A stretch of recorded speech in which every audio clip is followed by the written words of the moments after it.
Ram Hare Ram Ram Ram Hare Hare Hare Krishna Krishna Krishna Hare Hare Hare Rama Rama Rama Hare Hare Hare Krishna Krishna Krishna Hare Hare Hare Rama Rama Rama Hare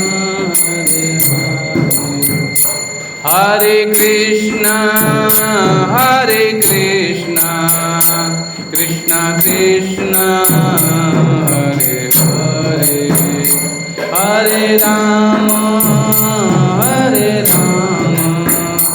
Rama Rama Hare Hare Hare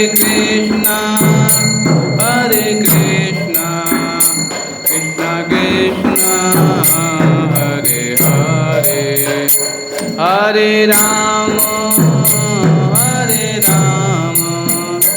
Rama Rama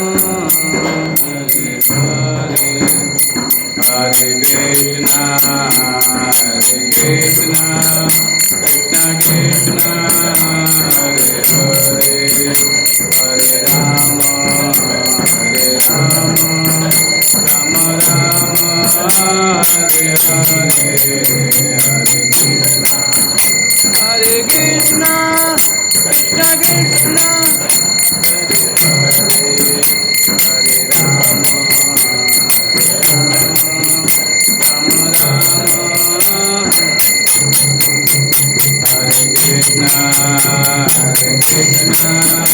Krishna Krishna Hare Hare Hare Rama Rama Rama Hare Hare Hare Krishna Krishna Hare Hare Rama Rama Rama Hare Krishna Krishna Krishna Hare Hare Hare Rama Rama Rama Hare Hare Hare Krishna Krishna Hare Hare Hare Rama Rama Rama Hare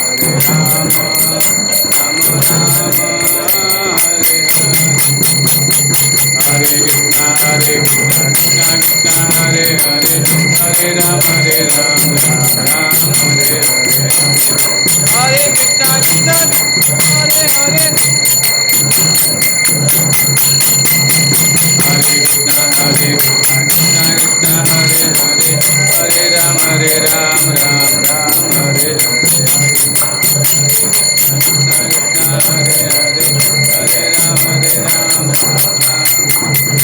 Hare Krishna Krishna Krishna Hare Hare Hare Rama Rama Hare Hare Hare Krishna Krishna Hare Hare Hare Rama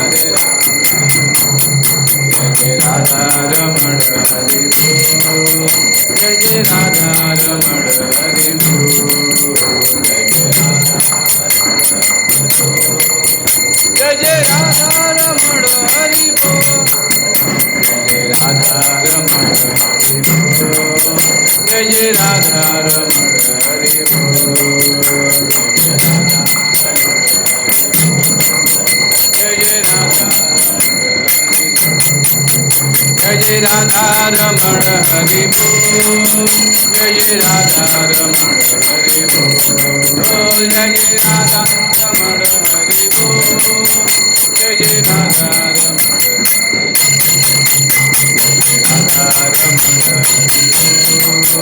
Jai Radha Raman Hari Bol Jai Radha जय जय राधा रमण हरि जय राधा श्याम सुंदर राधा श्याम सुंदर राधा श्याम सुंदर श्री राधे जय राधा श्याम सुंदर राधा श्याम सुंदर राधा श्याम सुंदर श्री राधे जय राधा मदन मोहन राधा मदन मोहन राधा मदन मोहन श्री राधे राधा मदन मोहन राधा मदन जय राधा माधव राधा माधव राधा माधव श्री राधे जय राधा माधव राधा माधव राधा माधव जगन्नाथ जगन्नाथ बलदेव जय सुभद्रा जगन्नाथ जय जगन्नाथ बलदेव जय सुभद्रा जय गौरानिताय गौरानिताय गौरानिताय जय गौरानिताय गौरानिताय गौरानिताय गौरानिताय जय जय प्रभुपाद प्रभुपाद प्रभुपाद जय किल प्रभुपाद जय जय प्रभुपाद प्रभुपाद प्रभुपाद जय किल प्रभुपाद।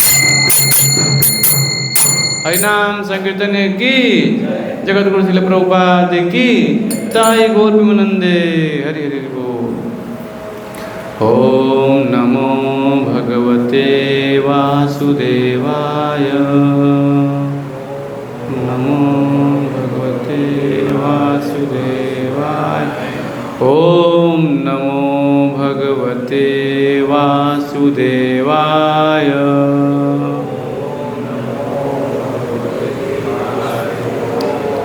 ओम नमो भगवते वासुदेवाय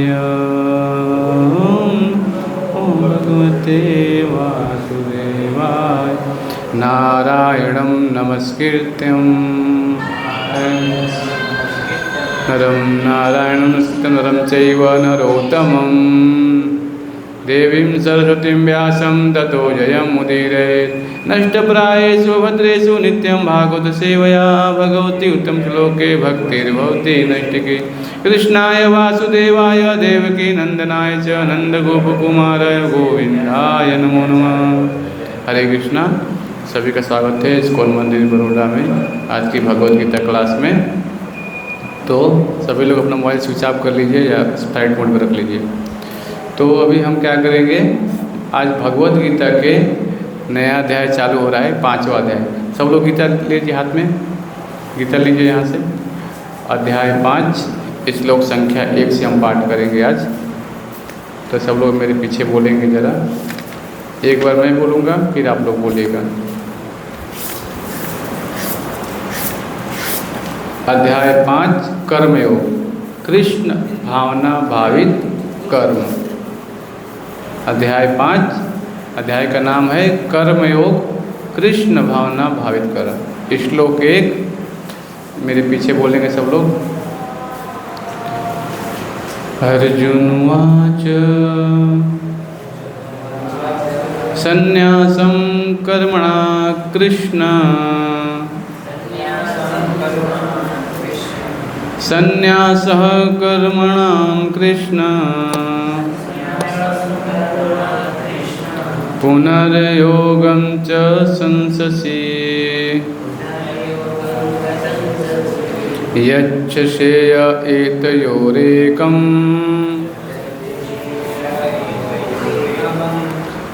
तन्मे ब्रूहि सुनिश्चितम्। गीता लो अभी खोलो उनको।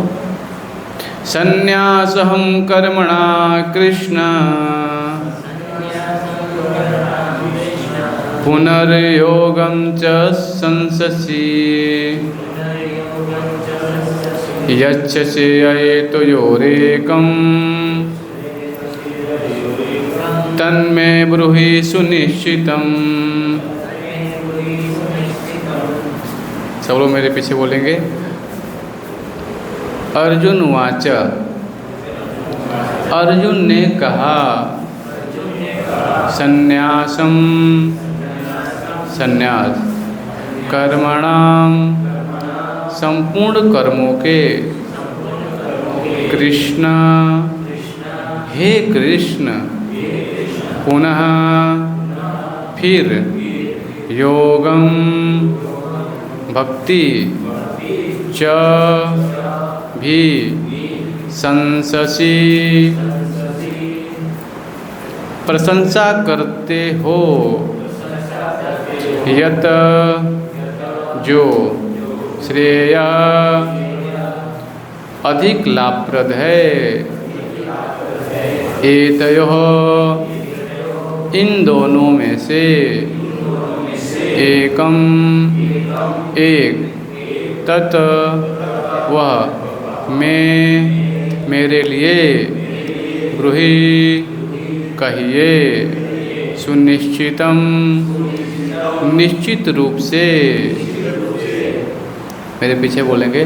अर्जुन ने कहा, हे कृष्ण, पहले आप मुझसे कर्म त्यागने के लिए कहते हैं और फिर भक्ति पूर्वक कर्म करने का आदेश देते हैं।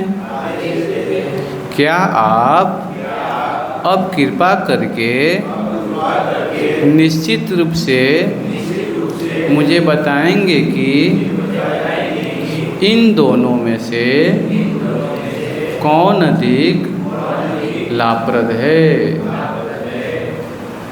तो अध्याय का नाम है कर्मयोग, कृष्ण भावना भावित कर्म।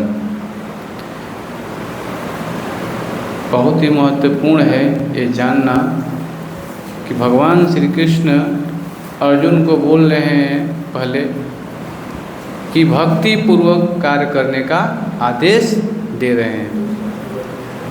तो पहला जो श्लोक है इसमें चर्चा हो रहा है, अर्जुन का प्रश्न है भगवान से कि क्या श्रेष्ठ है। पहले अर्जुन पूछ रहा है कि कर्म का त्याग अथवा विरक्ति पूर्वक कार्य। पहला श्लोक का ये चर्चा है। संन्यास अथवा कर्मयोग क्या है ये प्रश्न कर रहे हैं। ठीक है, तो मैं तात्पर्य पढ़ता हूँ श्रील प्रभुपाद जी के द्वारा, आप लोग ध्यानपूर्वक सुनिएगा जरा। तात्पर्य, भगवत गीता के इस 5वें अध्याय में श्री भगवान बताते हैं कि भक्ति पूर्वक किया गया कर्म शुष्क चिंतन से श्रेष्ठ है। भक्ति पद अधिक सुगम है क्योंकि दिव्य स्वरूपा भक्ति मनुष्य को कर्म बंधन से मुक्त करती है। दिव्य अध्याय में, द्वितीय अध्याय में आत्मा तथा उसके शरीर बंधन का सामान्य ज्ञान बतलाया गया है। उसी में बुद्धि योग अर्थात भक्ति द्वारा इस भौतिक बंधन से निकलने का भी वर्णन हुआ है। तृतीय अध्याय में यह बताया गया है कि ज्ञानी को कोई कार्य नहीं करना पड़ता।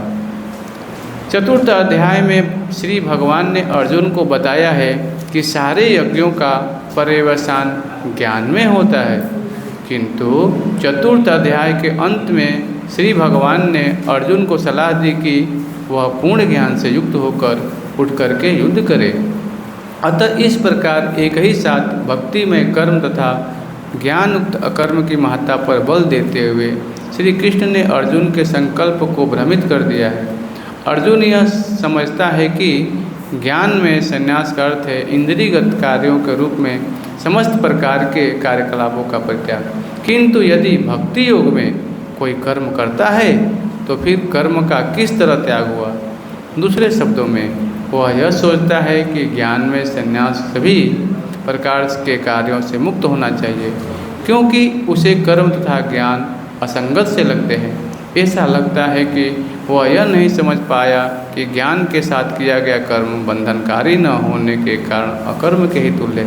अतएव वह पूछता है कि वह सब प्रकार से कर्म त्याग दे या पूर्ण ज्ञान से जुड़कर कर्म करे। श्रील प्रभुपाद की, तो श्रील प्रभुपाद जी ने बहुत अच्छा से तात्पर्य बताया है। एक एक अध्याय का निष्कर्ष बताया है यहाँ पे। पहले अध्याय का द्वितीय अध्याय का। द्वितीय अध्याय में बताया गया है आत्मा और शरीर। शरीर किससे बना है, आत्मा किससे बना है, दूसरे अध्याय में चर्चा हुआ है।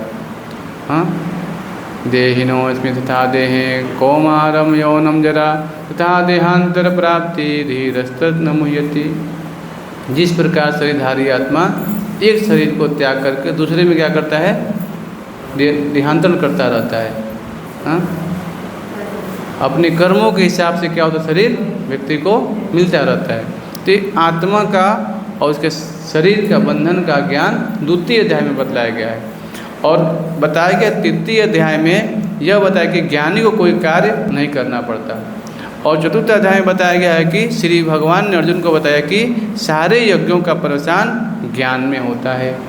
और आज हम नया अध्याय चालू कर रहे हैं, अध्याय 5। तो 5 में यहाँ पे चर्चा हो रही है कि अर्जुन पूछ रहे हैं भगवान से, हे कृष्ण, पहले आप मुझे कर्म त्यागने के लिए कहते हैं और फिर विरक्तिपूर्वक कार्य करने का आदेश देते हैं। कृपा करके मुझे निश्चित रूप से बताइए कि इन दोनों में श्रेष्ठ क्या है। तो अर्जुन का ये प्रश्न है भगवान श्री कृष्ण से पहला में। तो यहाँ पे चर्चा हो रही है कि कृष्ण वास्तव में कर्म के त्याग की भावना की सलाह देते हैं, लेकिन कर्म के त्याग की नहीं। त्याग के साथ कार्य करना ज्ञान के साथ निष्क्रियता से श्रेष्ठ है। इस प्रकार कर्म ज्ञान से श्रेष्ठ है। कृष्ण इस अध्याय में इसकी गहराई से व्याख्या करेंगे। तो आप लोग समझ पा रहे हैं भगवान क्या बोल रहे हैं अर्जुन को, क्या बोल रहे हैं भगवान? यहाँ बता रहे हैं कि त्याग के साथ कार्य करना और ज्ञान के साथ निष्क्रियता से श्रेष्ठ है। इस प्रकार कर्म ज्ञान से श्रेष्ठ है। तो यहाँ से एक बहुत अच्छा उदाहरण देते हैं श्रील प्रभुपाद जी कि इस प्रकार एक ही साथ भक्तिमय कर्म तथा ज्ञानयुक्त कर्म की महत्ता पर बल देते हुए श्री कृष्ण ने अर्जुन को संकल्प से भ्रमित कर दिया। अर्जुन यह समझाया जाता है कि ज्ञान में संन्यास करते हैं इंद्रियगत कार्यों के रूप में समस्त प्रकार के कार्यकलापों का परित्याग। किंतु यदि कोई भक्ति योग में कोई कर्म करता है तो फिर कर्म का किस तरह त्याग होगा। तो प्रभुपाद जी बता रहे हैं कि जो भक्तिमय कार्य है वो क्या है, सबसे सर्वश्रेष्ठ है। क्योंकि प्रत्येक व्यक्ति कुछ न कुछ कर्म तो करेगा। हम अपने कार्य कर रहे हैं किस लिए, कि अपना शरीर निर्वाह के लिए कुछ न कुछ कर्म करना पड़ेगा ना। अन्न चाहिए ना, अन्न चाहिए तो कर्म तो करना पड़ेगा कुछ न कुछ। लेकिन यहाँ बताया गया है, अर्जुन को भगवान बोल रहे हैं कि देखो कार्य करो लेकिन भक्तिमय कार्य करो। हाँ, ऐसा भगवान उनको बता रहे हैं। तो एक श्लोक और पढ़ेंगे द्वितीय अध्याय में भगवान बोल रहे हैं, इसका आंसर है। बोलिए, श्री भगवान उवाच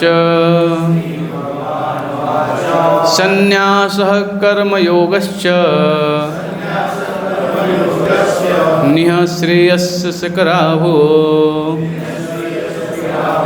तस्योस्तु कर्म संन्यासात् कर्मयोगो विशिष्यते।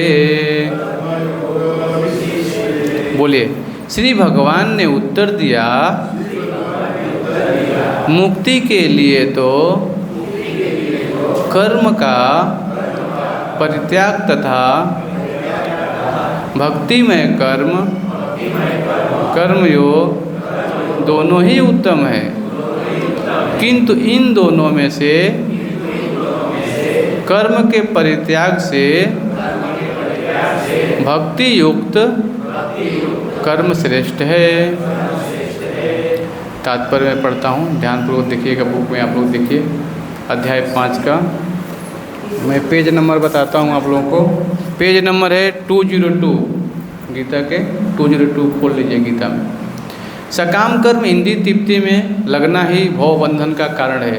जब तक मनुष्य शारीरिक सुख का स्तर बढ़ाने के उद्देश्य से कर्म करता रहता है तब तक वह विभिन्न प्रकार के शरीरों में देहांतरण करते हुए भव बंधन को बनाए रखता है। इसकी पुष्टि श्रीमद् भागवतम में 5.5.4.6 में इस प्रकार हुई है। तो श्रील प्रभुपाद जी बहुत अच्छे से बता रहे हैं यहाँ पे, कर्मयोग श्रेष्ठ है, कर्म का त्याग दोनों के लिए यहाँ बताया गया है। क्या भगवान बताते हैं यहाँ पे,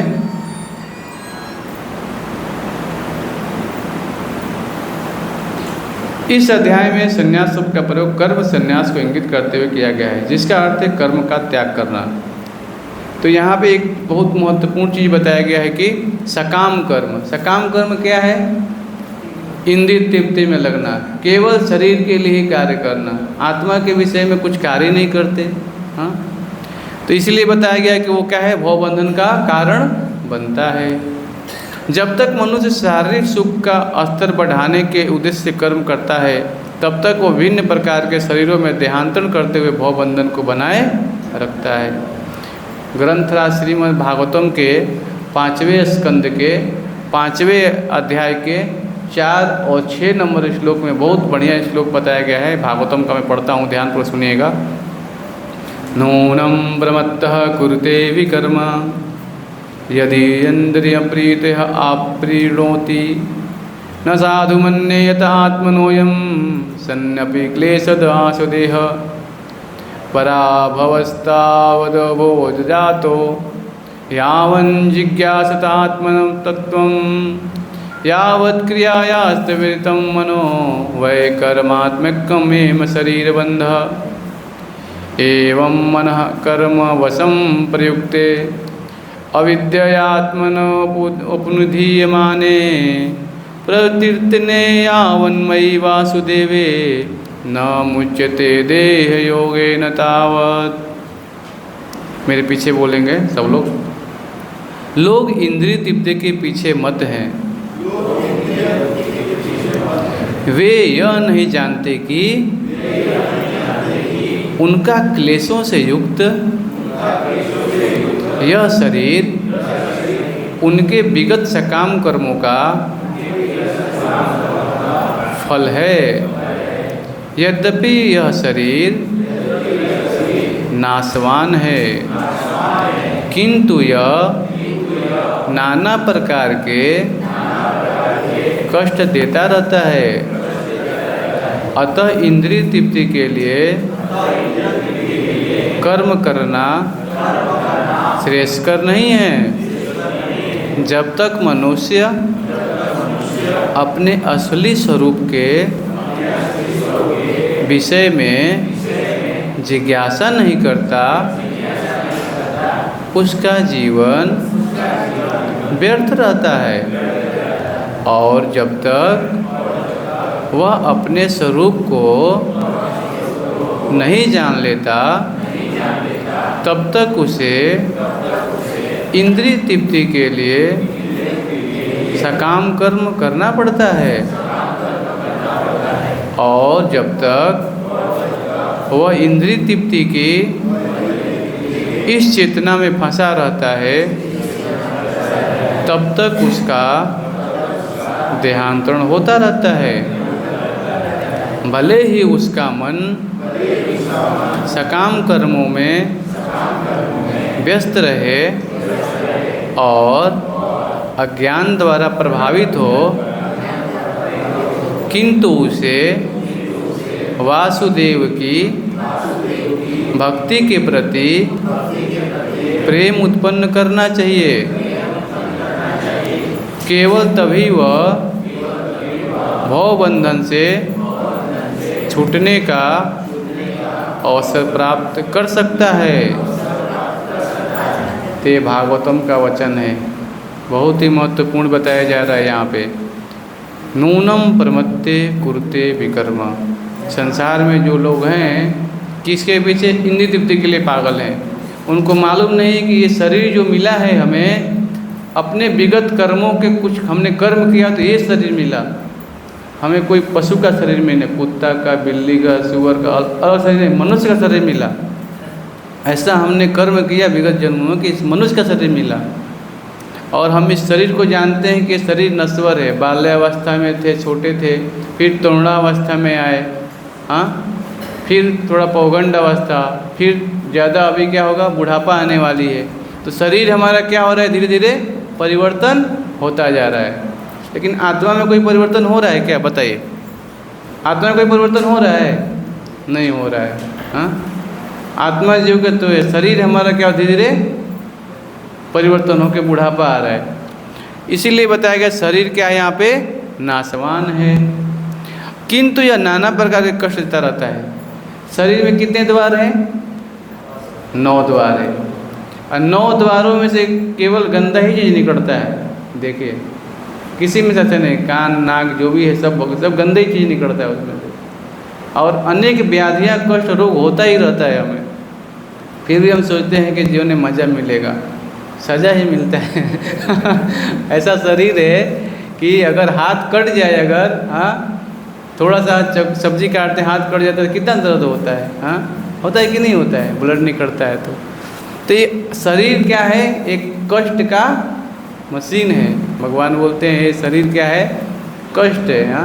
शरीर में वह अतः इंद्रिय तृप्ति के लिए कर्म करना श्रेष्ठकर नहीं है। जब तक मनुष्य अपने असली स्वरूप के विषय में जिज्ञासा नहीं करता, उसका जीवन व्यर्थ रहता है। थोड़ा सब लोग आगे आ जाइए, थोड़ा सा मृदंग लाइए, वो यहाँ रखिए, मृदंग लाइए, वो सब लोग आगे, थोड़ा आगे आ जाइए, थोड़ा जगह कम आगे आइए। तो बहुत ही महत्वपूर्ण चीज़ यहाँ बताया जा रहा है। नीचे नहीं रखते, वो बलराम जी है ना। बहुत ही महत्वपूर्ण चीज़ बताया गया है कि ये शरीर क्या है। जैसे बताया गया है कि आप जाएंगे कहीं पुस्तकालय में, तो क्या मिलेगा वहाँ पुस्तकालय में? केवल पुस्तक मिलेगा। और किसी हॉस्पिटल में जाएंगे तो रुग्णालय होता है ना, वहाँ पे केवल मरीज पेशेंट दिखेंगे आपको। तो ये भगवान जब सृष्टि किए तो यहाँ लिखवा दिए दुखालयम शाश्वतम। गीता में आता है, श्लोक में देखिए लिखा है। ये क्या है? भगवान बोलते हैं दुखों का घर है। इसीलिए ये शरीर क्या है? हमारा नाशवान है और ये कष्ट हमें देता ही रहता है। अगर हम अपने शरीर के जो वास्तविक स्वरूप है, हम क्या हैं, ये नहीं जानेंगे तो क्या होगा? हमें और कष्ट मिलेगा। हम शरीर नहीं, हम तो और कुछ है, ये हमें जानना पड़ेगा। हम शरीर नहीं है। जैसे शरीर तो हम देखते हैं कि अभी बताया मैंने कि बाल्यावस्था तरुणावस्था में धीरे धीरे परिवर्तन होता जा रहा है, और वृद्धावस्था के बाद क्या आती है? मृत्यु हो जाता है। फिर अपने कर्मों के हिसाब से एक अलग शरीर मिलता है। तो आत्मा क्या होता है? किसी दूसरे शरीर में चला जाता है। वांसांसि जीर्णानि यथा विहाय नवानि गृह्णाति नरोपणानि तथा शरणानि विहाय जीर्णा। देखिए भगवत तक 2 अध्याय के यहाँ बताया गया है। तो क्या बताता हूँ, पीछे इंडेक्स से लिखा गया है। आप लोग को श्लोक निकालना है तो यहाँ से दिया है सब।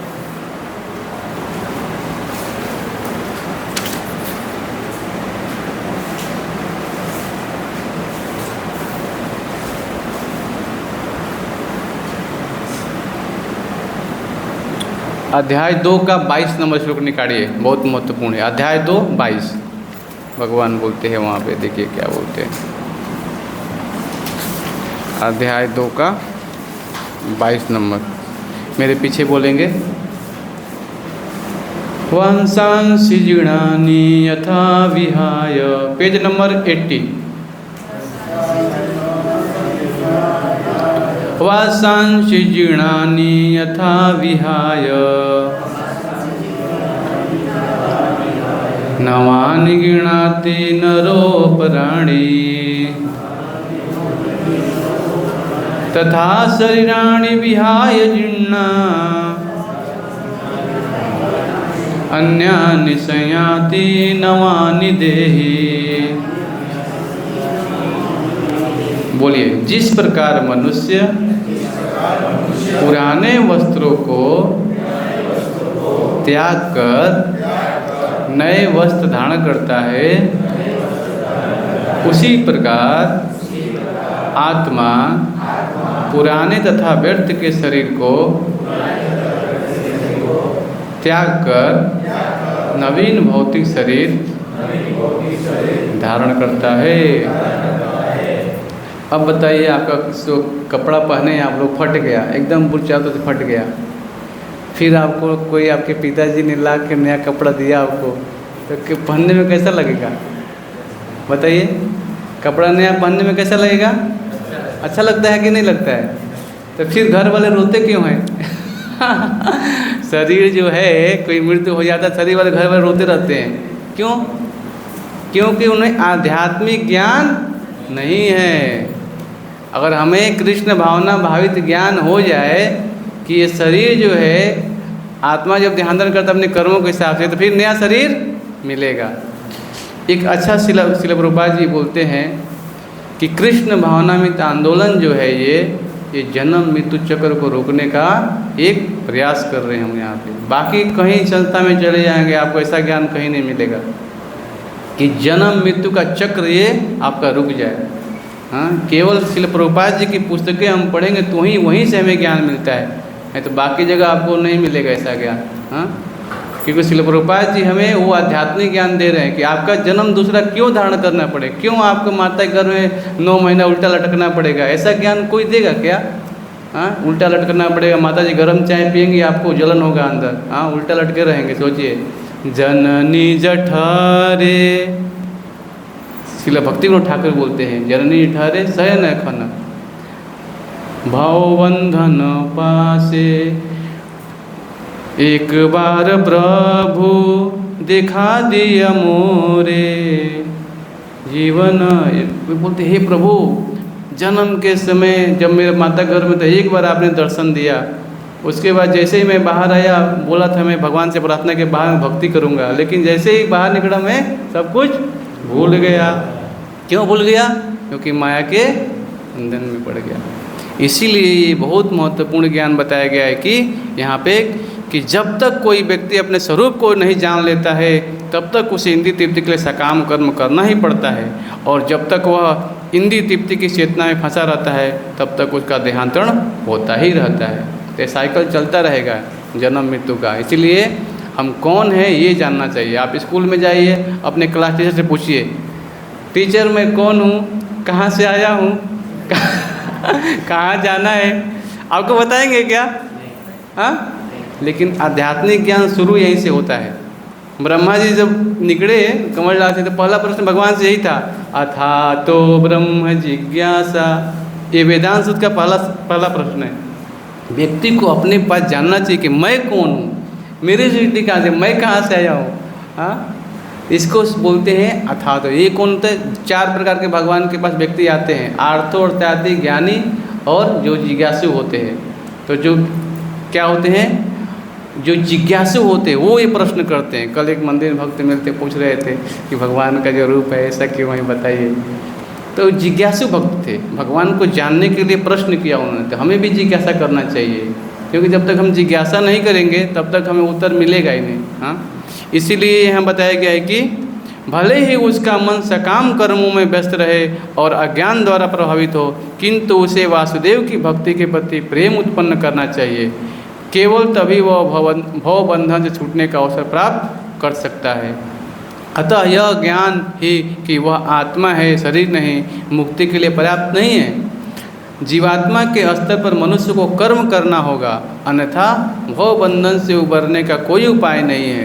किंतु कृष्ण भावना भावित होकर कर्म करना सकाम कर्म नहीं है। देखिए, आप कर्म करिए, हम कर्म करने से मना नहीं करेंगे, लेकिन उसको क्या करना है? परिवर्तन करना है। किसने? कृष्ण भावनामृत में।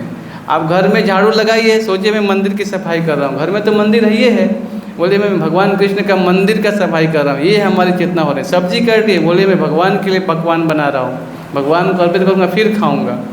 हाँ, पत्रम पुष्पम फलम तोयम यो में भक्त्या प्रचति। तो जो भी भगवान, पत्र फूल पुष्प सब भगवान की चीज़ है। अगर हम मान लीजिए कोई पिताजी हैं, बाजार गए और कुछ मिठाई लेके आए, फिर बच्चे को दिए और बच्चा के अंदर और क्या लाया? एक पानी लाया और प्लेट में वही मिठाई पिताजी को दिया। लाए तो आप ही हैं, लेकिन बेटा ने क्या किया? केवल वो ला के पिताजी को दिया, तो पिताजी को संतुष्ट हो कि नहीं होगा? इसीलिए भगवान बोलते हैं ममैवांसो जीव लोके जीवभूत सनातन मनसष्टानि इंद्रियाणि प्रकृति स्थानि कर्षति।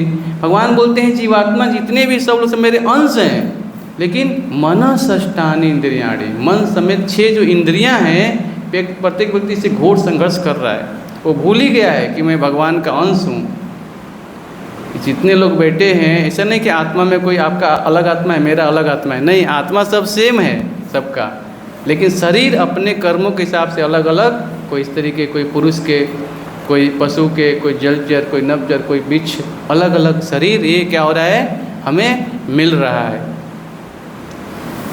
तो इसीलिए बताया गया है कि ये जो शरीर है ये बहुत ही मूल्यवान है, उपहार है, प्रकृति द्वारा हमें दिया गया है ये मनुष्य शरीर। पता नहीं अगला जन्म कैसा हो, कोई जानता है।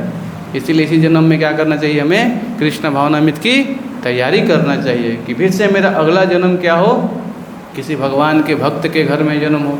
देखिए अगर भगवान की भक्ति में आप लोग लगे रहेंगे तो भगवान बोलते हैं कि मैं उसे किसी धनवान पुत्र के घर में जन्म दूंगा ताकि उसे पैसा कमाने के लिए ज़्यादा मेहनत नहीं करना पड़े, फिर से वहीं से भक्ति चालू हो जाएगी। आप लोग ठीक है भक्ति किए हैं तभी तो यहाँ बैठे हैं, कुछ भक्ति अभी बाकी है, इसीलिए हम लोग क्या कर फिर से वो उसी को दोहरा रहे हैं।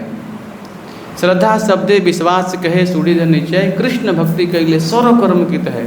अगर भगवान की आप भक्ति करेंगे तो सारा चीज़ अपने आप सफल हो जाएगा, बाकी कुछ प्रयास करने की जरूरत नहीं है। जैसे बताया गया है कि वृक्ष के जड़ में पानी डालते हैं तो वृक्ष का प्रत्येक चीज़ सब कुछ हरा भरा हो जाता है। ऐसा नहीं पत्ते पत्ते फल में पानी डाल रहे हैं, नहीं, ये कृष्ण भावनामृत जड़ है, इस बात को समझना पड़ेगा। हाँ, इसीलिए यहाँ बताया गया है कि बिना कृष्ण भावनामृत के केवल कर्मों के परित्याग से बद्ध जीव का हृदय शुद्ध नहीं होता है। जब तक हृदय शुद्ध नहीं होता तब तक सकाम कर्म करना पड़ेगा। अब सोचिए मैंने टाई कोट सब कुछ लगा लिया, बहुत शुद्धिकरण है, लेकिन आपको मालूम है कि प्रत्येक व्यक्ति का 6 अनर्थ है अंदर है, ये काम क्रोध लोभ मोह मात्सर्य, 6 अनर्थ प्रत्येक व्यक्ति जूझ रहा है संसार में इससे। हाँ, लेकिन ये शुद्धिकरण कैसे होगा, ये चीज़ यहाँ पे बताया जा रहा है कि हरे नाम केवलम कलौ नास्तेव गतिरन्यथा। एक कलयुग चल रहा है, कलयुग और पाखंड का युग है ये। इससे बहुत ही जिधर दृष्टि केवल कला दिखाई देगा। हाँ, दोष दिखाई देगा, एक व्यक्ति का दोष दूसरे व्यक्ति का दोष, इसी में हम परेशान रहते हैं, तो भक्ति कहाँ से करेंगे।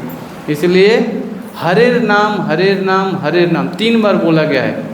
माता जी बोलेंगे बेटा को, बेटा थोड़ा दूध लेके आना, ठीक है। अब फिर बेटा पैसा लिया, रोड गया गाड़ी के बाद, अंदर से बोलते बेटा दूध लेके आना, गाड़ी चालू गया, दूध लेके ही आना।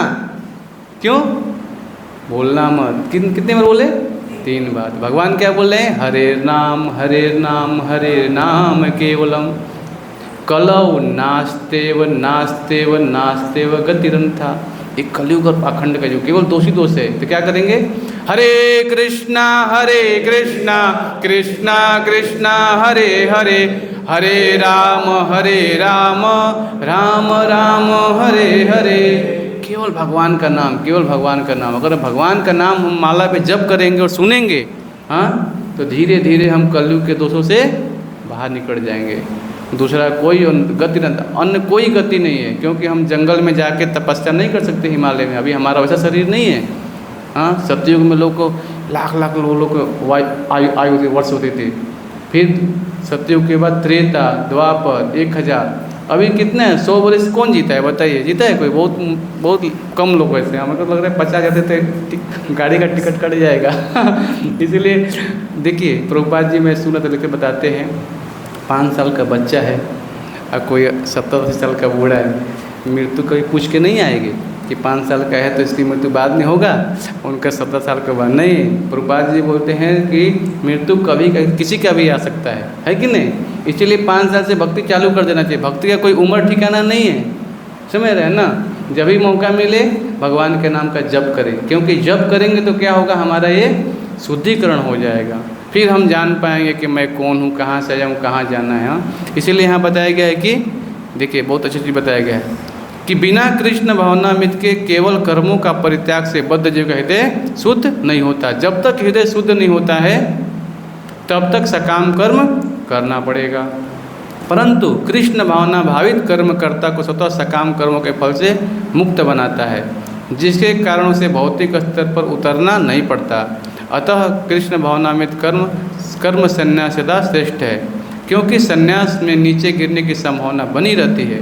कृष्ण भावना में से रहित संन्यास अपूर्ण है, जैसा कि श्री रूप गोस्वामी ने भक्ति रसामृत सिंधु के 1-2-5-8 में पुष्टि की गई है।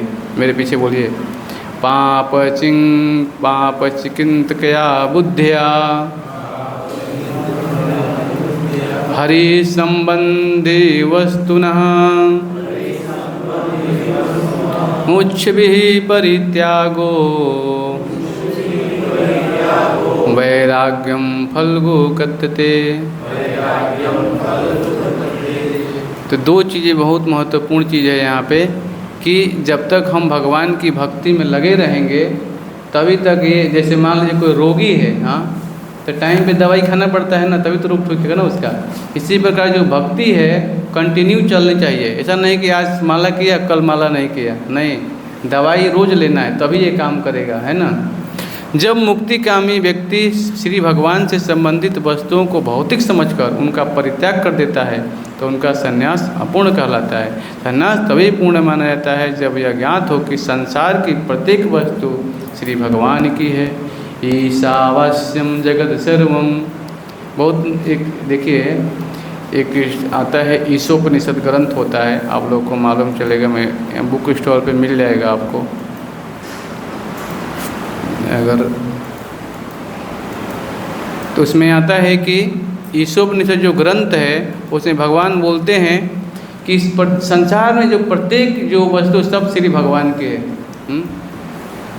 ये बात हमें जानना पड़ेगा, हाँ, कि प्रत्येक वस्तु जिसकी जो है उसी की सेवा में हमें लगाने का प्रयास करना चाहिए, तभी हमारा जीवन क्या होगा, सफल होगा।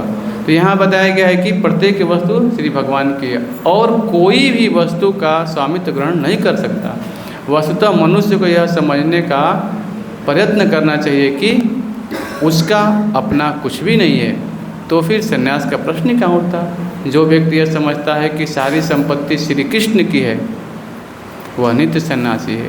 प्रत्येक वस्तु श्री कृष्ण की है, अतः उसका उपयोग श्री कृष्ण के लिए किया जाना चाहिए। कृष्ण भावना भावित होकर इस प्रकार का कर्म कार्य करना मायावादी सन्यासी कृत्रिम वैराग्य से कहीं उत्तम है। अब देखिए भगवान ने आपको सब कुछ दिया है। कई लोग बोलेंगे कि कहाँ दिया है। अब सोचिए जो हवा हम ले रहे हैं, हाँ, सांस ले रहे हैं, इसका बिल भरते हैं? नहीं भरते। हाँ, पानी जो टेस्ट हो रहा है, पी रहे हैं, हमारी प्यास बुझ रही है, हाँ, लेकिन कभी हम सोचते हैं कि पानी बनाया कौन? हाँ, रसोहम अप्सुका कौन्तेय, भगवान बोलते हैं मैं जलों का स्वाद हूँ। हाँ, ये बात जानना पड़ेगा। तो पानी पीजिए तो बोलिए धन्यवाद भगवान कृष्ण, आपने जल बनाया। जब तक हम भगवान को धन्यवाद नहीं देंगे तब तक हमारा शुद्धिकरण। प्रत्येक वस्तु में ये ढूंढने का प्रयास करिए, दर्शन तभी होगा आपको। हाँ, हवा, पानी, भोजन। अब भगवान बोलते हैं मैं चंद्रमा में क्या, चंद्रमा से फूलों पत्तियों में रस को भरता हूँ। रात्रि होती है, शीतलता आता है, जितने पौधे हैं, जितने भी ग्रेप्स हैं, अंगूर हैं, सब्जियां हैं, उसमें रस कौन डाल रहा है? खाने में टेस्ट लग रहा है, लेकिन रस डाल कौन रहा है वो? इसका विचार करिए। धन्यवाद भगवान के साहब ने फल सब्जी बनाया जिसके मैं खा करके वो क्या हो रहा है, जीवा हमारी तुष्ट हो रही है। तो भगवान बोलते हैं कि मैं चंद्रमा मेरी आँखें हैं, सूर्य मेरी आँखें। हाँ, सुबह अगर सोचिए अभी रात्रि है, अभी कोई ऑफिस जाने का फिक्र है किसी को? हाँ, किसी को भी। लेकिन जैसे सूर्य निकलेगा भागो फिर क्या होगा, अपना गाड़ी चालू हो जाएगी। इसलिए भगवान ने सूर्य चंद्रमा सब कुछ बनाया है ताकि हम उसको जाने कि प्रकृति कैसे अपने मया दक्षिण प्रकृति सूयते सचराचरम। भगवान बोलते हैं जो प्रकृति है मेरी अध्यक्षता में कार्य करती है। जितने चर अचर सब जीव हैं संसार में, सब भगवान की निर्देशन में कार्य कर रहे हैं। हाँ, तो मया दक्षिण प्रकृति सूयते सचराचरम हेतु नाने कुंते जगत अपरिवर्तित है। भगवान बोलते हैं हे कुंती पुत्र, जितने भी चर अचर जीव हैं सब मेरी अध्यक्षता में कार्य करते हैं। तो बहुत अच्छा है, कृष्ण भावनामृत की पुस्तक है, मैं थोड़ा आपको बताता हूँ कि मनुष्य योनि अथवा पशु योनि का चयन। देखिए 2-4 चीज़ें सबके चीज़ जानना पड़ेगा। 4 चीज़ें हैं, आहार, निद्रा, भय और मैथुन। देखिए हम भी आहार लेते हैं, खाने के लिए कुछ ना कुछ प्रश्न कर ही रहे हैं पूरा दिन, लेकिन पशु है वो भी कहीं ना कहीं कुछ न कुछ खाने के लिए प्रश्न कर रहा है। आहार, निद्रा, हम बड़े बड़े गगनचुंबी इमारतों में सोने का प्रयास कर रहे हैं, लेकिन पशु है कहीं भी सो गया, कहीं भी रह गया। ठीक है, आहार, निद्रा, भय, यहाँ भी हम बचने के लिए डिफेंस लगा हुआ है, तभी तो हम शांति से गीता पढ़ रहे हैं, नहीं तो दूसरा कोई आतंकवादी आके हमला कर सकता है। इसीलिए वहाँ पे डिफेंस लगाया है गवर्नमेंट ने कि कोई दूसरे देश का आतंकवादी हमारे ऊपर हमला ना कर दे। और जो पशु है वो भी क्या करता है, एक सोसाइटी का जो कुत्ता होता है, जब दूसरे सोसाइटी में कुत्ता कोई प्रवेश करता है तो क्या करता है, भौंकने लगता है कि मेरा एरिया है, इसमें आना नहीं है आपको। वो भी क्या करता है, बचने के लिए, भय से बचने के लिए प्रयास कर रहा है। और बच्चा तो हम भी पैदा कर रहे हैं, हाँ, बड़े बड़े गंगीचू इमारत में। अब कुत्ता है कहीं पैदा कर रोड पे चालू कर देता है, जो भी चीज़ है अपना कार्य करता है। पशु है, ज्ञान नहीं है, तो चार ही चीज़ तो हुआ। अभी हमें समझना है कि इन दोनों में से क्या सर्वश्रेष्ठ है, बताइए। आप लोग खुद विचार करिए, बताइए दोनों में क्या अंतर कर रहा है, हमें सोच के बताइए आप लोग, क्या अंतर हो रहा है। ज्ञान, धर्म, बहुत अच्छा चीज़। हरे कृष्णा कृष्णा कृष्णा हरे हरे, हरे राम राम राम हरे हरे। धर्मेण हीना पशुवी नारायण। अगर धर्म का कार्य नहीं करेंगे तो हम भी कैसे हैं, पशु के समान हैं। शास्त्र भागवतम बोल रहा है ऐसा। तो ये चीज़ हमें जानना पड़ेगा। भगवान ने हमें बुद्धि दिया है, इस बुद्धि को क्या करना है, क्या सही है क्या गलत, इसका हम विचार कर सकते हैं। तो इसलिए गुरु का हम पहले प्रथम पेज में होगा, एक बोलते हैं इसको मंगलाचरण।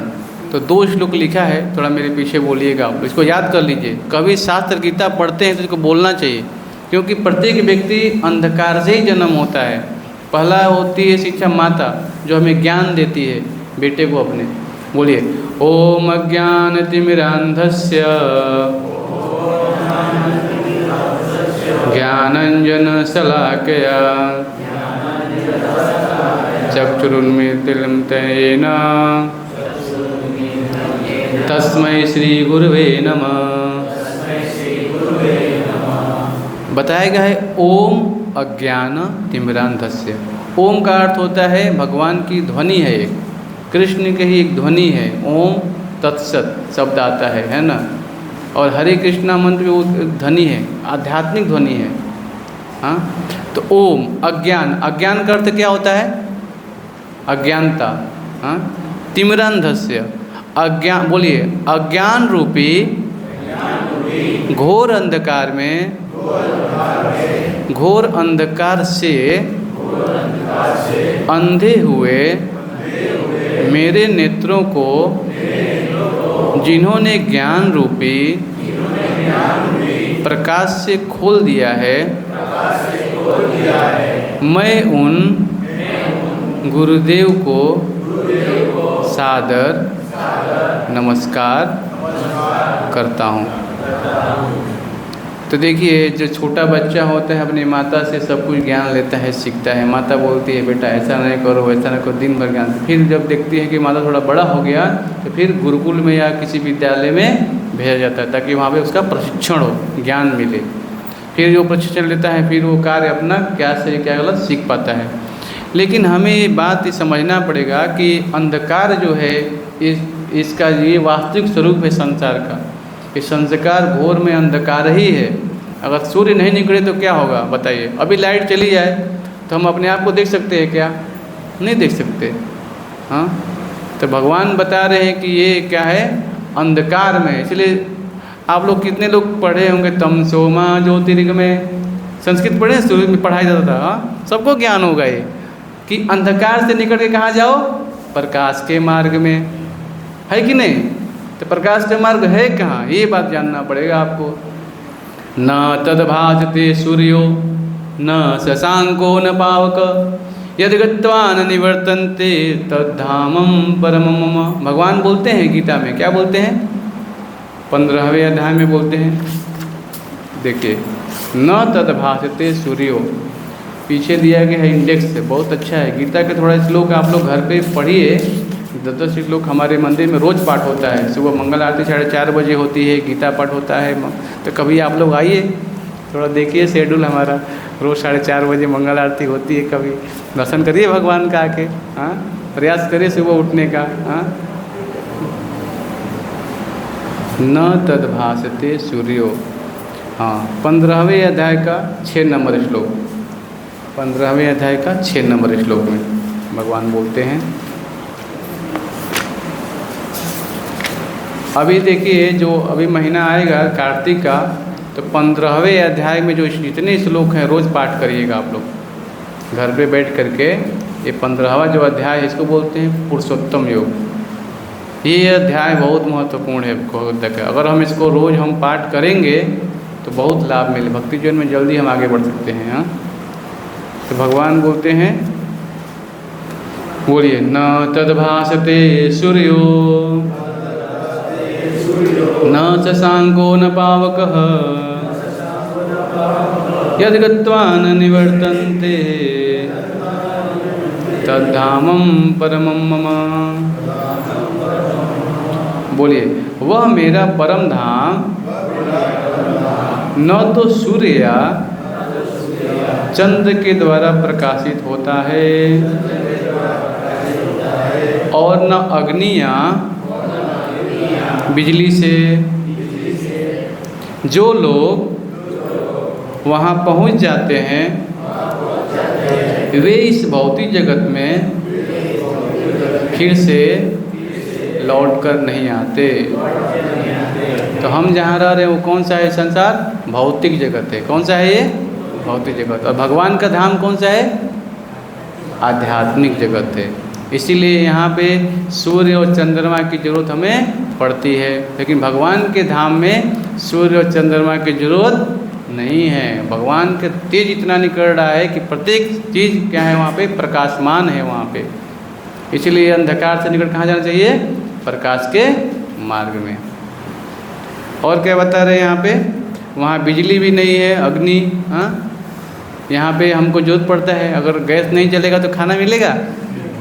यहाँ पे जलाना पड़ेगा फिर क्या होगा? फिर कुछ बनाना फिर हम करते हैं। लेकिन भगवान के धाम में जो जीव है वहाँ प्रत्येक वृक्ष कल्प वृक्ष के समान बताया गया है। यहाँ है गाय है, टाइम है ना दूध निकालने का। हाँ, लेकिन भगवान के धाम में सुरभि गाय है सब। जब आपकी इच्छा हुआ रबड़ी बनाने का, खीर बनाने का, गाय को दूध लीजिए। हाँ, और भगवान की सेवा को इसको लगा सकते हैं। तो देखिए प्रत्येक चेतन वस्तु है वहाँ पे, है ना। हाँ, और यहाँ पे क्या है? अगर आम का वृक्ष है, बोलेंगे मेरे को केला चाहिए, देगा क्या? नहीं। वहाँ पे कल्प वृक्ष ऐसा है, आम से वृक्ष मांगे केला जो देगा आपको, क्योंकि वहाँ पे प्रत्येक व्यक्ति की जो इच्छाएं हैं वो क्या करता है? वो पूरा करने वाला चाहिए। तो वहाँ जाना चाहिए कि नहीं जाना चाहिए? कितने लोग जाना चाहते हैं? बताइए। सब जाना चाहते हैं। हाँ, इसीलिए भक्ति करना चाहिए। हरे कृष्ण मोहम्मद के माला करेंगे हम तो धीरे धीरे हमारी हम समझ जाएंगे कि हम यहाँ की वस्तु नहीं है। हाँ, जैसे अग्नि है, माताएं लोग कोई बताइए, अग्नि जलाकर कहाँ जाता है? अग्नि कहाँ जाता है? अग्नि किस तरफ जाता है बताओ? ऊपर क्यों जाता है? नीचे क्यों नहीं जाता? सोचिए सोचिए, आप लोग सोचिए। अग्नि जलाते कहाँ जाता है? क्यों जाता है ऊपर? कभी सोचा आप लोगों ने? हाँ, क्यों नहीं साइड में जाता है, नीचे क्यों नहीं जाता? क्यों जाता है ऊपर? क्योंकि ऊपर की वस्तु है। अग्नि यहाँ की वस्तु नहीं है, ऊपर की वस्तु है। सारी नदियाँ हैं, सब कहाँ जा रही हैं? समुद्र के तरफ। हाँ, इसीलिए हमें समझना पड़ेगा कि जो जहाँ की वस्तु है वहाँ जाएगा तभी उसे क्या होगा? संतुष्टि मिलेगी। यही बात जानना पड़ेगा। इसीलिए गीता जो है यहाँ बताया जा रहा है कि जैसे मछली है जल में रह करके रहेगी तभी संतुष्ट। जल से निकालिए, ऐसी चल रहा है, ला के यहाँ रख दीजिए मखमल के बेड पे, रोटी दीजिए, खाओ इधर रोटी, क्या सुखी रहेगी? नहीं रहेगी। कहाँ रहेगी सुखी? वो पानी में। उसी प्रकार ये शरीर में आत्मा है, हम बंध गए इस शरीर से, शरीर के लिए ही पूरा दिन कार्य कर रहे हैं, आत्मा का कोई ज्ञान ही नहीं है हमें। इसलिए उस आत्मा के लिए अभी हम कार्य कर रहे हैं। अभी यहाँ पे कोई पाप कर्म हो रहा है क्या? नहीं, एक चींटी भी नहीं मर रही है, बस बैठे हैं आराम से कथा सुन रहे हैं, कोई पाप कर्म नहीं। इसीलिए कथा घर में भी बैठ कर के हम कर सकते हैं। अगर श्रील प्रभुपाद जी के पुस्तक को एक आदमी कोई पढ़े और 4-5 लोग सुने उसको, घर में हरे कृष्ण नाम कीर्तन करिए, एक कीर्तन चला दिए, उसको सुनते रहिए थोड़ा, तो घर वैकुंठ बन जाएगा, वही वृंदावन बन जाएगा। देखिए आपके घर में हमारे कोई अंतर नहीं है। यहाँ कृष्ण सेंटर में है तो दिन भर उनके लिए भाग रहे, सब्जी लाना है, फूल लाना है, सब लाना है। प्रत्येक व्यक्ति भाग रहा है कि नहीं भाग रहा है? कुछ ना कुछ कर्म कर रहा है। हाँ, वैसे ही घर में सोचिए कि हम जा रहे हैं, पैसा कमा रहे हैं, तो भगवान का हम पैसा आएगा तो सब्जी लाएंगे, जो भी लाएंगे भगवान को बोला है खाएंगे। हाँ, भोग लगा के खाएंगे और जहाँ ये पैर है, जहाँ जहाँ मंदिर उसको दर्शन में लगाएंगे, कानों को लगाएंगे भगवान की कथा सुनने में, आँखों को लगाएंगे भगवान के दर्शन करने में, तो ये शरीर शुद्ध हो जाएगा हमारा। इसीलिए यहाँ बताया गया है कि ये ज्ञान कहाँ से आता है। उक्त श्लोक में गुरु को नमस्कार करना एक प्रथा है, जो अपने शिष्य को दिव्य ज्ञान प्रकाश देते हैं। वैदिक पद्धति में शोध कार्य की आवश्यकता नहीं है। सांसारिक विद्वता में हमें किसी शोध कार्य के द्वारा अपने शैक्षणिक ज्ञान का प्रमाण देना पड़ता है, किंतु वैदिक पद्धति इससे भिन्न है। अच्छा, मैं आपसे पूछूं, हाँ, कि मान लीजिए ये पुत्र है, हाँ, कोई लड़का है, हाँ, और अपने पिता के बारे में जानना चाहता है, अपने पिता के बारे में जानना चाहता है कि मेरे पिता है कौन, तो कैसे जानेंगे आप बताइए? किससे पूछेंगे? पिता से। हाँ, पिता से या अपनी माता से जाके पूछना पड़ेगा। अब एक दूसरा आता है, इसका डीएनए टेस्ट किया जाए कि कितने, तो सारे लोगों का लाना पड़ेगा, टेस्ट करना पड़ेगा, कितने साल निकल जाएंगे सोचिए। लेकिन केवल अपनी माँ से गया और पूछा आप मेरे पिताजी कौन है, माता जी ने बोली आपके पिताजी, तो कोई शंका होता है क्या? कोई शंका नहीं। इसी प्रकार यहाँ बताया गया है कि वैदिक ज्ञान पद्धति में शोध कार्य की आवश्यकता नहीं होती है। हाँ, सांसारिक विद्वता में हमें किसी शोध कार्य के द्वारा अपने शैक्षणिक ज्ञान का प्रमाण देना पड़ता है। देखिए, सांसारिक ज्ञान ऐसा है कि अगर लैब में जा रहे हैं, दो कोई अल्कोहल है उसको, हाँ, तो वहाँ एक आदमी खड़ा रहता है, कोई जो मिश्रण है कहीं गलत न करने, तब क्या हो जाएगा, वहाँ पे विस्फोट हो सकता है, हम जल सकते हैं। जब विज्ञान के विद्यार्थी हैं, सबको टेस्ट किया होगा तो मालूम होता होगा कितना सावधानीपूर्वक कार्य करना पड़ता है वहाँ पे। तो सांसारिक विद्वता में शोध कार्य का प्रमाण देना पड़ता है आपको। WHO जो पानी का है, हाइड्रोजन का, H का, जो भी चीज़ है वहाँ पे उनको दिखाना पड़ता है कि इससे ये मिल के बना है। किंतु वैदिक पद्धति इससे क्या है, भिन्न है। क्या भिन्न है? वैदिक पद्धति में शोध कार्य पहले ही कर लिया जाता है, पहले ही कर लिया गया है, वह ज्ञान परिपूर्ण है और उसे गुरु शिष्य परंपरा के द्वारा गुरु अपने शिष्य को केवल हस्तांतरित करते हैं। शोध कार्य का प्रश्न ही नहीं उठता, क्योंकि जिन साधनों या उपकरणों से शोध कार्य किया जाता है वे कुंठित तथा अपूर्ण हैं। तो बहुत ही महत्वपूर्ण चीज़ में है, तो पढ़ूंगा, ध्यानपूर्वक सुनिएगा आप लोग, जल्दी जल्दी पढ़ता हूँ, समय थोड़ा कम है अभी। अपने वर्तमान भौतिक अस्तित्व में हम प्रकृति के अनेक नियमों से बंधे हैं। सभी बद्ध जीव अपनी इंद्रियों की अपूर्णता के कारण 4 दोषों के अधीन है। एक दोष यह है कि बद्ध जीव निश्चित रूप से गलतियां करता है। ऐसा कोई मनुष्य नहीं है जो त्रुटियां न करता हो। यहाँ बताया गया, उदाहरण के लिए भारत में महात्मा गांधी को एक महान व्यक्तित्व माना जाता था, किंतु उन्होंने भी त्रुटियां की। जिस सभा में वे मारे गए उसमें जाने के 5 मिनट पूर्व उनके विश्वस्त साथियों ने उन्हें वहां जाने से मना किया था, किंतु उन्होंने हट पकड़ लिया। बद्ध दशा में त्रुटियां करना बड़ा स्वाभाविक है, इसीलिए अंग्रेजी में यह प्रसिद्ध कहावत चल पड़ी कि त्रुटियां करना मनुष्य के लिए स्वाभाविक है। तो 4 दोष हैं हमारे अंदर। 4 दोष क्या क्या हैं, ये हमें जानना पड़ेगा। क्या है कि हम गलतियाँ अवश्य करते, प्रत्येक जीव में कुछ न कुछ गलतियाँ करने की, जो गलतियाँ होगा। एक चीज़ मैं थोड़ा यहाँ से बता देता हूँ आप लोगों को कि वह ज्ञान परिपूर्ण है और गुरु गुरु के द्वारा अपने शिष्य को केवल हस्तांतरित करता है। तो पहले लोग होते थे श्रुतिधर। श्रुतिधर का अर्थ क्या होता है मालूम है? हाँ, पहले गुरु बोलते थे, शिष्य सुनता था। पहले सब लिखित नहीं था, कुछ भी लिखित नहीं था। पहले केवल बोलते थे गुरु और शिष्य सब कुछ याद कर लेता था। इतनी कुशाग्र बुद्धि थी मनुष्य को, सोचिए। लेकिन जब देखे श्री व्यास देव जी की कलयुग शुरू होने वाला है, कलयुग में मंद से मंद मत्यो भाग्य, कलयुग जीव है मंद से मंद आलसी पर मत रहेंगे। परसों 4 दिन पहले हम क्या कर रहे थे, इस समय क्या खाया, क्या किसी को याद है क्या? सब भूल गए। 2 दिन पहले भूल जाते हैं, 1 दिन पहले सब भूल जाते हैं। क्यों? मंद से मंद मत्यो भाग्य, हमारी मंद बुद्धि है, आलसी है, प्रमद है, इसीलिए हम सब कुछ भूल जाते हैं। हाँ, इसीलिए श्री व्यास तो जानते थे, वो त्रिकालदर्शी थे, वो आगे क्या होने वाला वो भी सब जानते थे, है ना। तो देखे कि जीव जो है कलयुग का सबसे मंद बुद्धि, इसने क्या किया, शास्त्र को लिखित कर दिया ताकि वो पढ़ के क्या करे, समझ जाए। अब तो क्या करें, बोलते पर पढ़ने के टाइम नहीं। देखो हमारे गुरु आचार्य ने लिखा, रात रात जाकर श्रील प्रभुपाद जी ने ये जो पढ़ते हैं गीता, पूरी रात जाग करके एक एक श्लोक का मीनिंग, अनुवाद, तात्पर्य लिखा। अगर हम पढ़ेंगे नहीं तो सोचिए क्या है। हाँ, गुरुजन हमारे लिए कितना परिश्रम किया कि हम पढ़े, लेकिन अभी बोलते हैं टाइम नहीं। देखिए थोड़ा फेसबुक कम चलाइए, व्हाट्सअप कम चलाइए, टीवी थोड़ा कम देखिए, उसी में मैनेज हो जाएगा आपका। 10 श्लोक तो पढ़ ही सकते रोज़, इसको ही बस कम करना है बस। बाकी समय जो करिए मना नहीं करूँगा मैं, लेकिन ये मोबाइल का थोड़ा जो चस्का लगा इसको थोड़ा कम करके गीता पढ़िए। तो यही चीज़ बताया गया यहाँ पे कि गुरु जो है अपने शिष्य को क्या करता था, केवल ज्ञान वो बता देता था। और शिष्य भी ऐसा था कि उसको तुरंत क्या करता था, याद कर लेता था, है ना। लेकिन आज के जो हम बच्चे को देते हैं पढ़ने के लिए, बच्चे को भेजते हैं, पूछिए थोड़ा घर पे तो याद होता है क्या?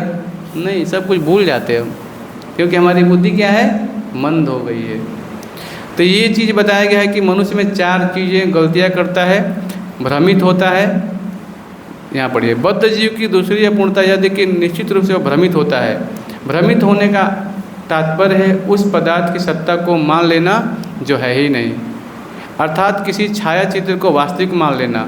हम में से प्रत्येक की धारणा है कि हम ये शरीर नहीं है, किंतु वस्तुतः हम शरीर नहीं हैं। शरीर को स्वयं मान लेना ही माया है।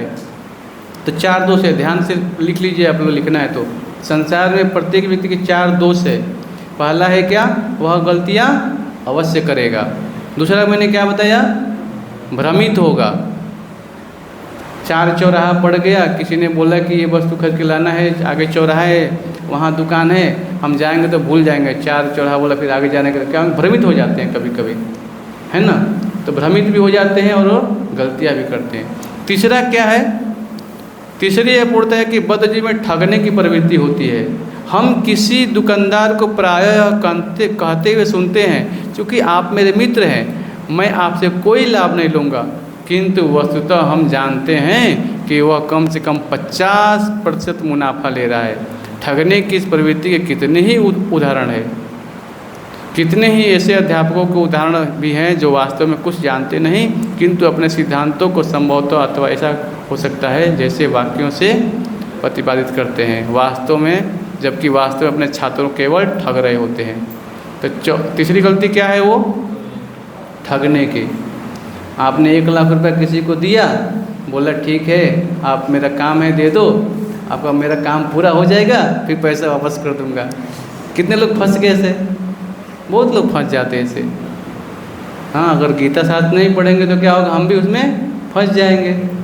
हाँ, ठगने की प्रवृत्ति है संसार में, ठीक है। और चौथी चीज़ क्या बताया गया है, चौथी अपूर्णता यह है कि जीव की इंद्रियां पूर्ण नहीं हैं। हमारी दृष्टि इतनी सीमित है कि न तो हम बहुत दूर देख सकते हैं, न ही बहुत पास। हमारे नेत्र कुछ विशेष दिशाओं में ही देख पाते हैं, इसलिए यह समझा जाता है कि हमारी दृष्टि सीमित है। इसी प्रकार हमारी अन्य सभी इंद्रियां भी सीमित है। हम जाते हैं, गाड़ी चलाते रहते हैं, रोड पे, हाईवे पे देखते हैं बहुत जंगल दिखता है कहीं कहीं पे, लेकिन आप लोग कभी जाइएगा तो देखिएगा जंगल के अंदर लोग घर बना के रहते हैं कहीं कहीं पे। हाँ, लेकिन दूर से दिखता है जंगल, दिखता है ना, लेकिन वहाँ गाय है, बछड़े, अपने घर बना के परिवार के साथ लोग रह भी रहे हैं, लेकिन दूर से केवल आपको दिखेगा। और एक चीज़ मैं बताऊंगा, जब ये हाईवे पे गाड़ी चलती है तो दूर से देखेंगे आप लोग तो कहीं कहीं रोड पे धूप जब जाता होता है तो पानी दिखता है। दिखता है किसी को, दिखता है ना, हाईवे पे दिखता है ना पानी, लेकिन जैसे गाड़ी आगे बढ़ती थी पानी नहीं दिखता। क्यों ऐसा हो रहा है, आंखों को दिख रहा है लेकिन वो वस्तु है नहीं। इसको बोलते हैं मृग मरीचिका।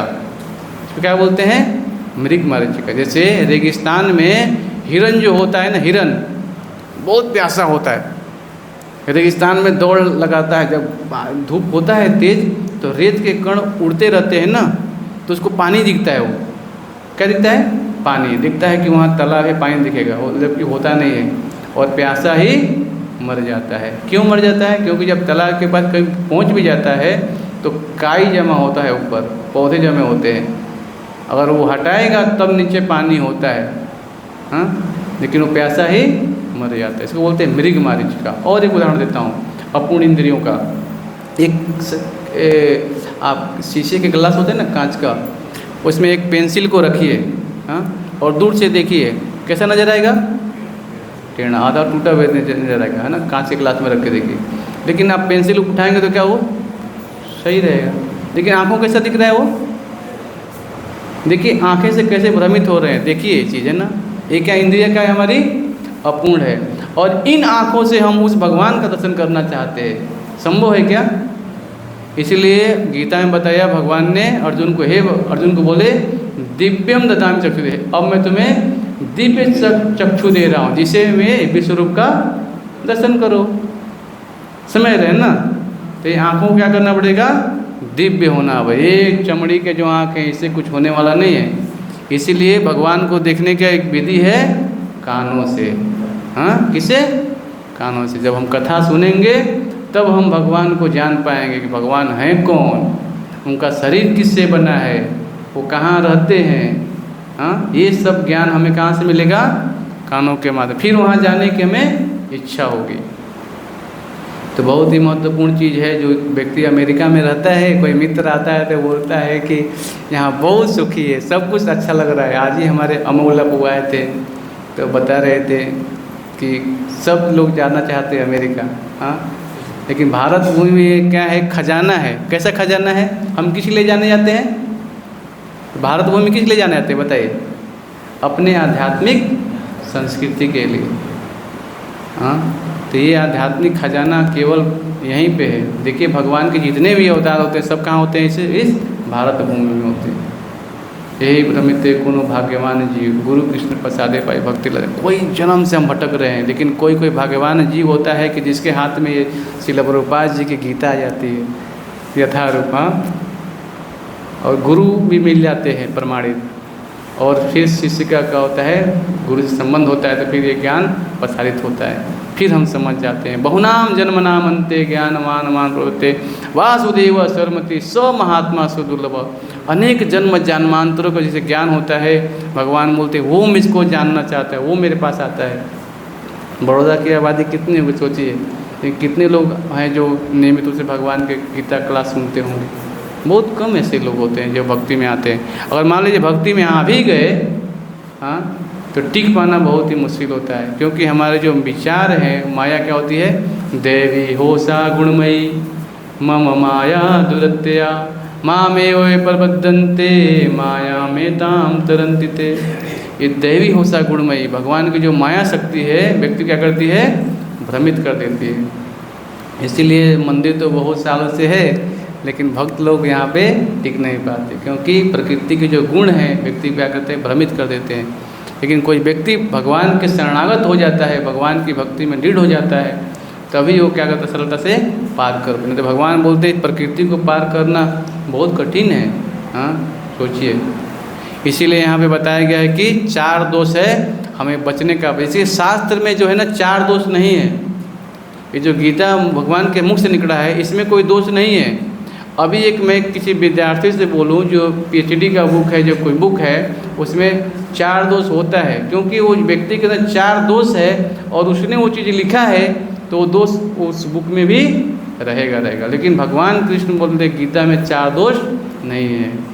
इसीलिए ये पढ़ते हैं तो आत्मा को आनंद आता है। समझ रहे हैं ना? क्योंकि इसमें 4 दोष नहीं है। इसीलिए भगवान बता रहे हैं यहाँ पे कि चौथी अपूर्णता यह है कि जीव की इंद्रियां अपूर्ण है। किसको याद हो गया 4 दोष क्या है संसार में? किसी को याद हुआ? किसको? बताइए, हाथ उठाइए, बताइए, जितना याद होगा बताइए। क्या है पहला दोष? क्या है?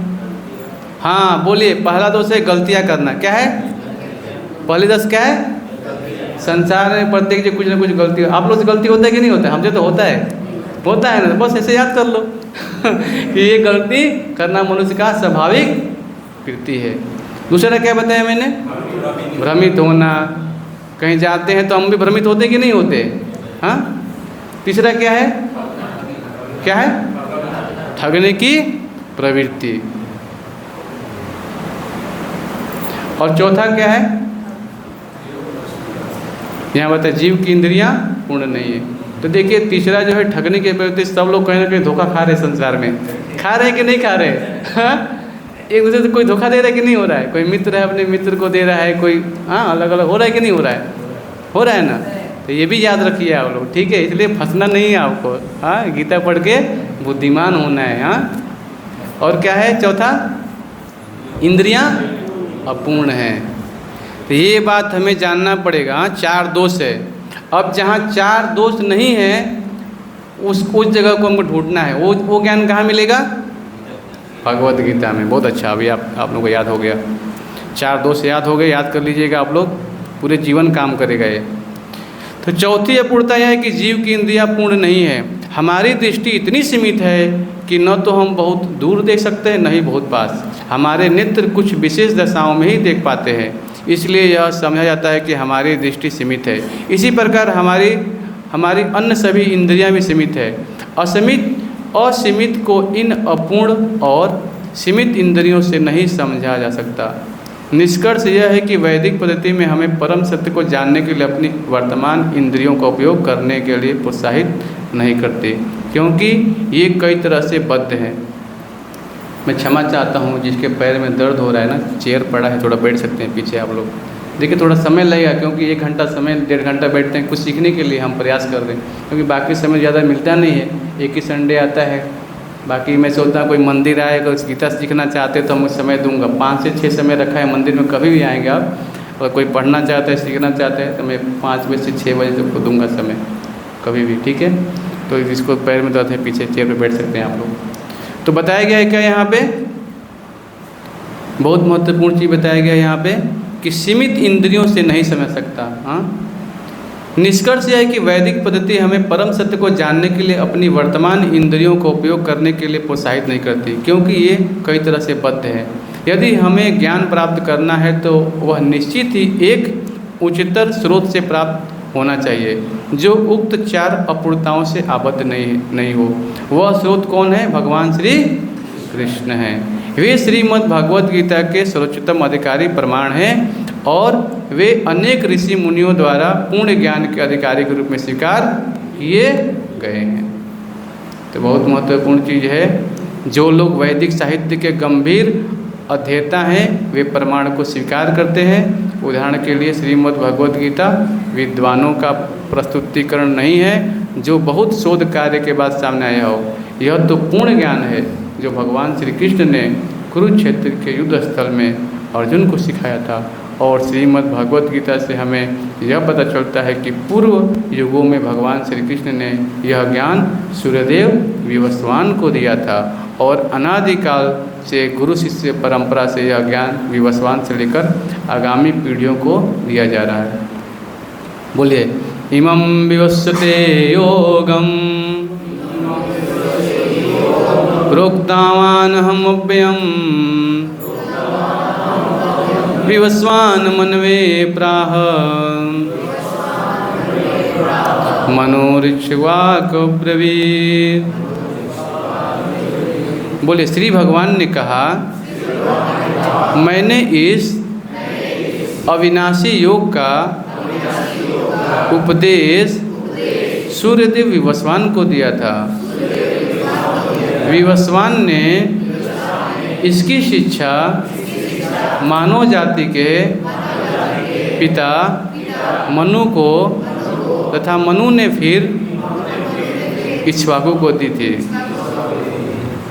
यदि हम भगवद गीता का अध्ययन आधुनिक शिक्षा से अर्जित ज्ञान से या अपने मस्तिष्क की कल्पनाओं के अनुसार करने लगे तो निश्चित रूप से हम त्रुटि करेंगे। श्रीमद् भगवद गीता को इस प्रकार समझ पाना संभव नहीं है। इसके लिए सावधानी पूर्वक अर्जुन के पद चिन्हों का अनुसरण करना आवश्यक है। पूर्व युगों में मनगढ़ंत व्याख्याओं और कपोल कल्पनाओं के कारण श्रीमद् भगवद गीता का वास्तविक तात्पर्य लुप्त हो गया। इसलिए भगवान श्री कृष्ण ने अर्जुन को उपदेश देकर इन्हें पुनः स्थापित किया। तो ये ज्ञान ऐसा नहीं है, कई लाखों वर्षों से ज्ञान चला रहा है गीता का, लेकिन फिर से ये क्या किया भगवान ने, आज से 5,000 साल पूर्व कुरुक्षेत्र आप जाएंगे, अभी दिल्ली जो है, पहले हस्तिनापुर था नाम उसका, और कुरुक्षेत्र भी है अभी। हाँ, वो स्थान अभी भी है, वहाँ जहाँ भगवद गीता बोली गई थी वो भी चीज़ है, अभी सब कुछ देखने को मिलेगा। तो वहाँ ये ज्ञान दिया, किसको दिया भगवान ने? अर्जुन को दिया। अर्जुन कौन था? भगवान का सखा था। तो देखिए भगवान बता रहे हैं कि मैंने फिर से वही चीज़ क्या किया है, दोहरा रहा हूँ, ताकि फिर से एक परंपरा चलती रहे। तो ये चीज़ बहुत महत्वपूर्ण है कि हम उसी परंपरा में हैं। हम लोग ब्रह्म मध्य गौड़ी संप्रदाय से हैं, जो ब्रह्मा जी से आता है। इस्कॉन जो है अंतर्राष्ट्रीय इस्कॉन, हम लोग ब्रह्म मध्य गौड़ी संप्रदाय, 4 संप्रदाय है इसमें आता है। एक ब्रह्मा जी का आता है, हाँ, उसी से हम लोग ब्रह्म मध्य गौड़ी संप्रदाय से हैं। तो समय हो गया है, किसी कोई प्रश्न है? अच्छा, कितने लोग माला करते हैं हरे कृष्णा महामंत्र? हर भाई रोज़ कितने लोग माला करते हैं? ठीक है, जो लोग नए हैं थोड़ा माला करिए आप लोग, मैं प्रयास करता हूँ। देखिए, अगर हम चैंटिंग करेंगे ना, जैसे भगवान के नाम का जप करेंगे ना, तो तभी हमारा धीरे धीरे ये शुद्धिकरण होने वाला है। क्योंकि अलग से कोई ऐसा नहीं है कि हम कोई जड़ी बूटी दे देंगे आप लोग खा के जल्दी मालूम चलेगा, नहीं। एक कलयुग का यज्ञ है, मैंने बताया ना आपको कि हम जंगल में जाकर तपस्या नहीं कर सकते हैं। इसीलिए आप जहाँ हैं वहीं रहिए और केवल हरे कृष्ण महामंत्र का जप करिए आप लोग, है ना। तो माला कैसे करना है आप लोगों को मैं थोड़ा बता देता हूँ, है ना। 108 हम माला लेकर आओ मुझे। किसी किसी पास माला है? ठीक है, तो रोज़ माला करते हैं आप लोग? तभी माला जिसके पास नहीं है जाइएगा मत, माला लेके ही जाइएगा आप लोग, ठीक है। थोड़ा सा एक हम भजन गाएंगे, 5 मिनट समय थोड़ा दीजिए आप लोग। हाँ हाँ, बोलिए बोलिए। जप करने का उत्तम समय कौन सा होता है? माता जी का प्रश्न है कि जप करने का समय कौन सा उत्तम होता है। देखिए, हम प्रायः हम देखते हैं कि जब भारत भूमि में, रोज इसको बंद कर दीजिए, हटा दीजिए। देखिए, भारत भूमि में अनेक ऋषि मुनि हुए हैं, है ना, और अनेक जगह